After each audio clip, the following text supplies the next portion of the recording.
was a very frightful moment to see your community going up in flames. This neighborhood, Sherman Park, literally became a community under siege. It was like walking into the aftermath of a war zone.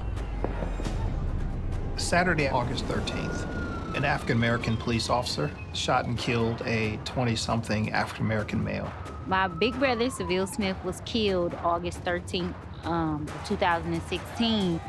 There was a crowd of youth and young adults that gathered in anger, in frustration, in hopelessness. The community was basically fed up. They decided to start with the gas station, to burn it down. Throughout that night, it just kept escalating, and eventually it erupted.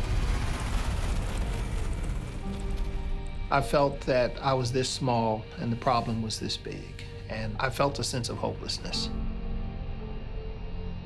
The riot occurred on Saturday, August 13th, 2016. On August 11th and August 12th, 2016, I attended my very first Global Leadership Summit at Elmbrook Church in Brookfield, Wisconsin. I had my scholarship to go, and one of the greatest lessons I learned from the summit was that obedience could not wait.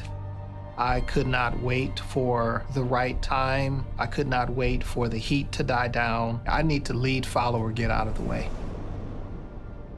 That Sunday morning, I've got a few hours to mobilize our congregation so that we can be engaged in this situation.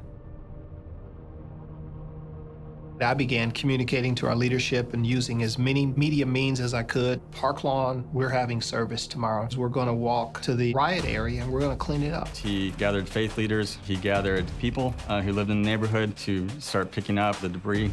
He called for an end to the violence. And that's just an initial aftermath. Bishop made a decision there. He says, you know what, Sunday night, potentially further riots and so on, we're gonna go down and we are gonna march down and we're gonna say, not on our watch. Is this gonna happen? I know that there was fear. If I come and help, am I gonna be safe? Am I gonna make it back home? And so they were looking to me to not show fear. And I think God literally did not take the fear away, but he gave us his grace and we did it scared. So we walked down there. There's a group of Black Panthers basically holding down the key kind of corner entryway and right across from the BP station that had been burned to the ground. We came as ministers and they lined up and hugged us. And I remember this big burly guy is just in tears hugging me. And it wouldn't happen if Bishop Harvey hadn't done this. He walks the streets without a gun. He believes in his faith, and I think that is great leadership to have in our community.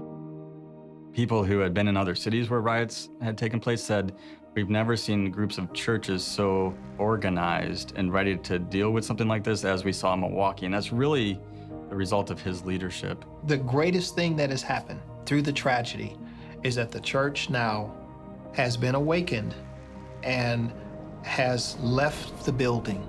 We're not the church because we come to church. We are the church as we go. Mind you, this is not anything that we signed up for, that we were trained to do, but we're bringing about the change that we want to see.